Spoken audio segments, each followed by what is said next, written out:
Hello, this is our SPM exam preparation series. We are looking at how to memorize long passages. Today we'll be looking at the technique of categorizing with colors. We'll be looking at the story of resurrection. If you look at Luke chapter 24, there are 12 verses in all, and it's not going to be easy memorizing 12 verses. So today we'll try to practice by memorizing using colors and see how effective it will be for you. So let's go on. Now, if I highlight everything, it will look like this, but let's take it step by step as we go from the very first verse.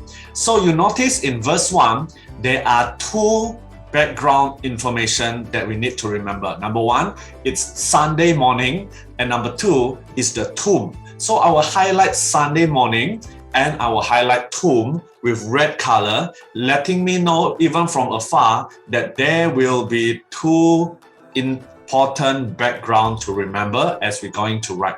Now, as we go on, we notice that the first person being mentioned is the woman. So this group of women, there are more than one of them.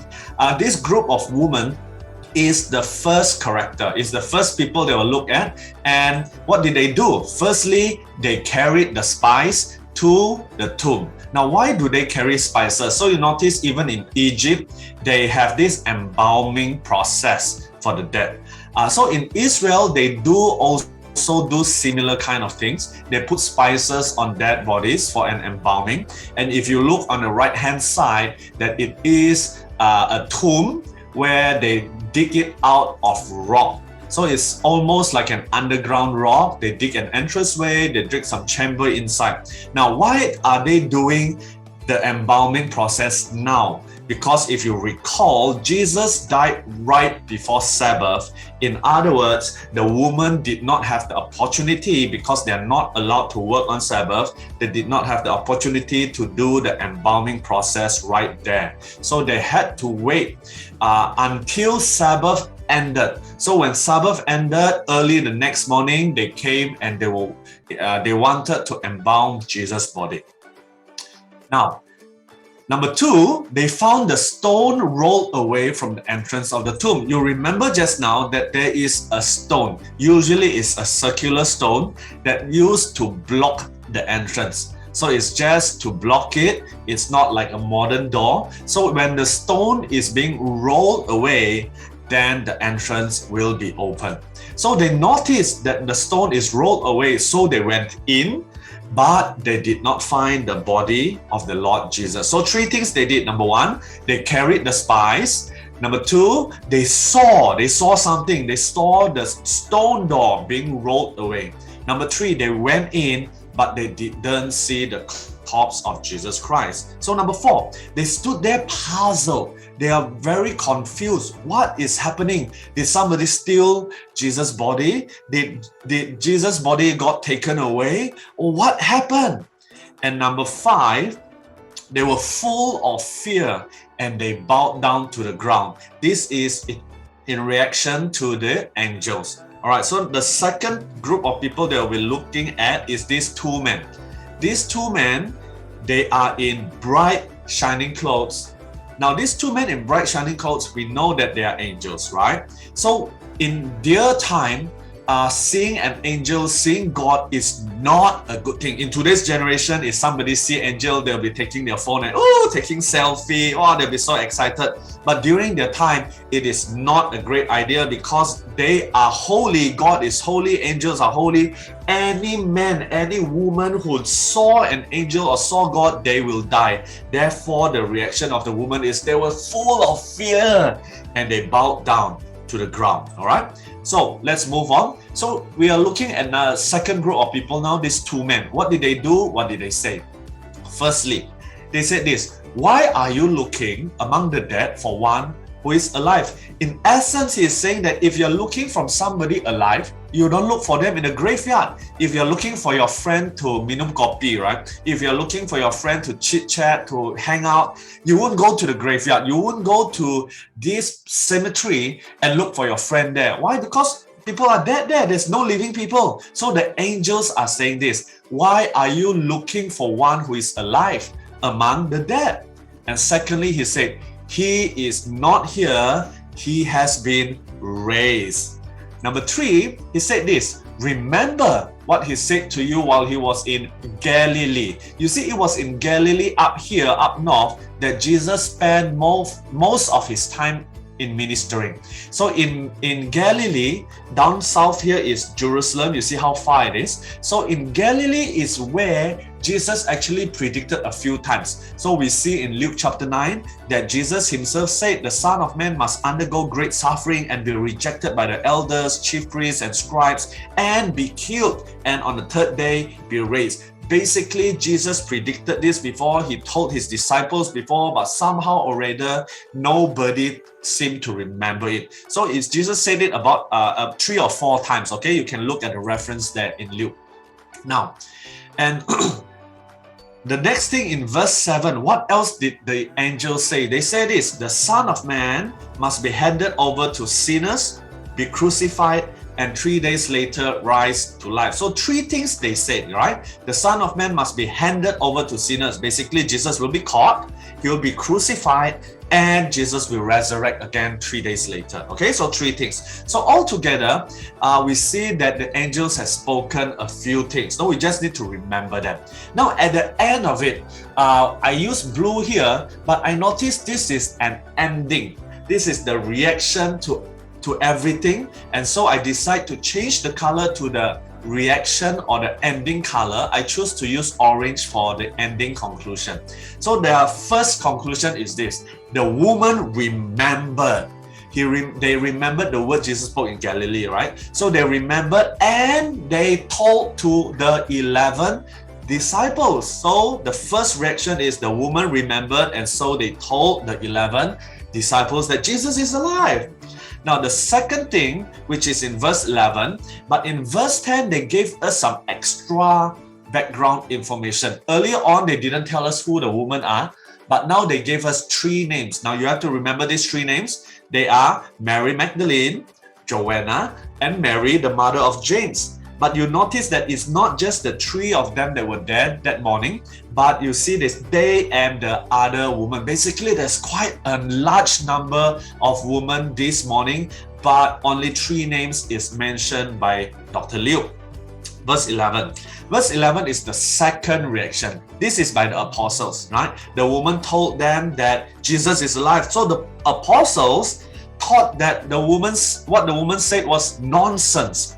And they did not believe them. Basically, they don't believe. Huh? What are you talking about? Are you kidding? Jesus raised from life. I saw Jesus died. It cannot be. I don't believe, right? And lastly, the third reaction is Peter. Peter, unlike the other 10, Peter got up, he got up and he ran to the tomb. He got up, he ran to the tomb.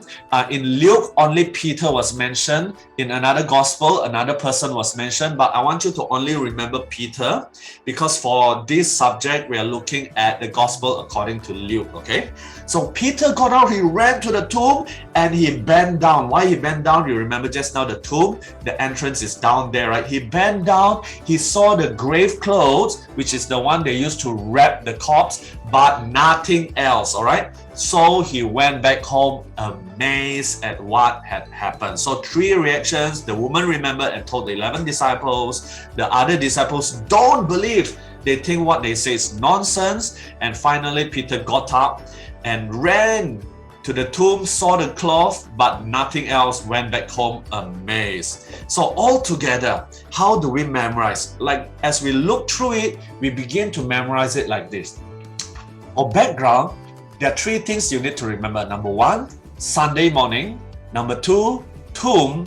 And number 3, the 3 names of the woman. The 3 names are Mary Magdalene, Joanna, Mary, the mother of James. Okay, 3 things. Now the woman did 5 things. Can you remember them? Try to recall it with me. Say it with me now. Number 1, they carry the spices. Number 2, they saw the stone rolled away from the entrance. Number 3, they went in, but they didn't see the corpse of Jesus Christ. Number 4, they stood there puzzled. And number 5, they were full of fear and they bowed down to the ground. You notice that I rearranged the story a little bit because in SPM, if you get the story wrong, you get a total -1 mark out of the total marks. Now it's easier to memorize them in sections like this, and when you write it, it's easier to write.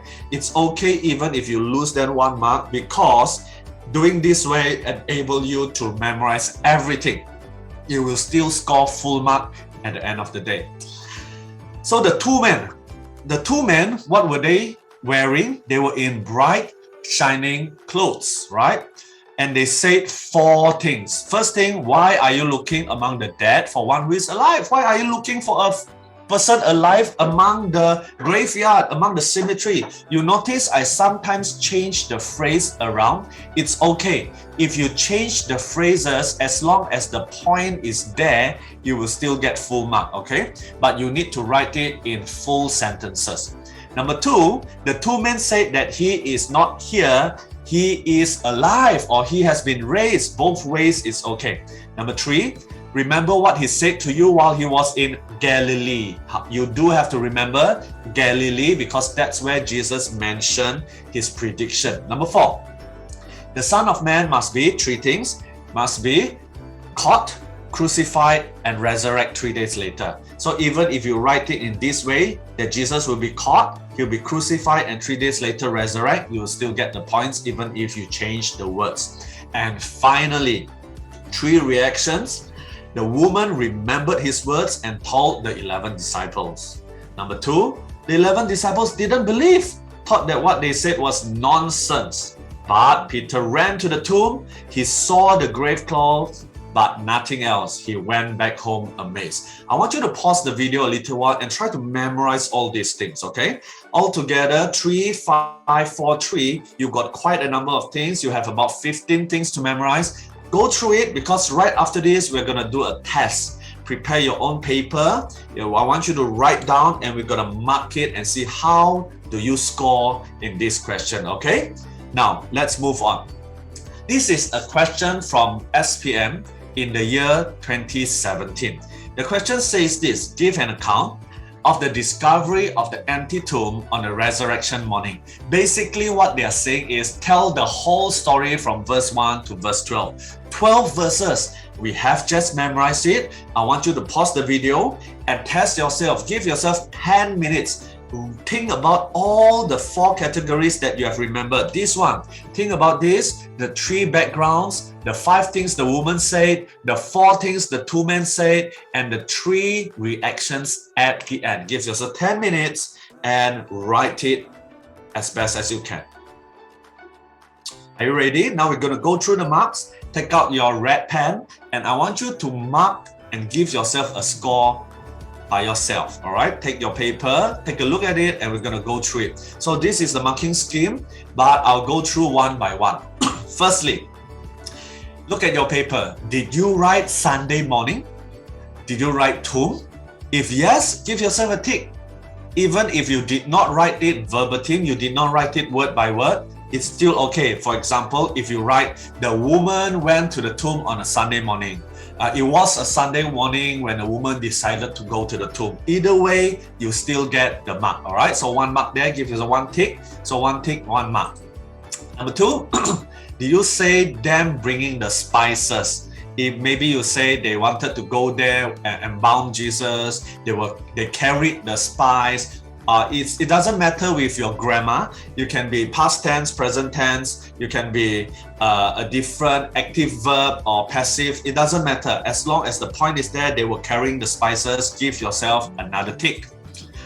They found the stone rolled away from the entrance. If you say the stone was open, so the tomb was open, the entrance to the tomb was open, the doorways was open, the stone was rolled away. Okay, all this is fine. Give yourself 1 tick.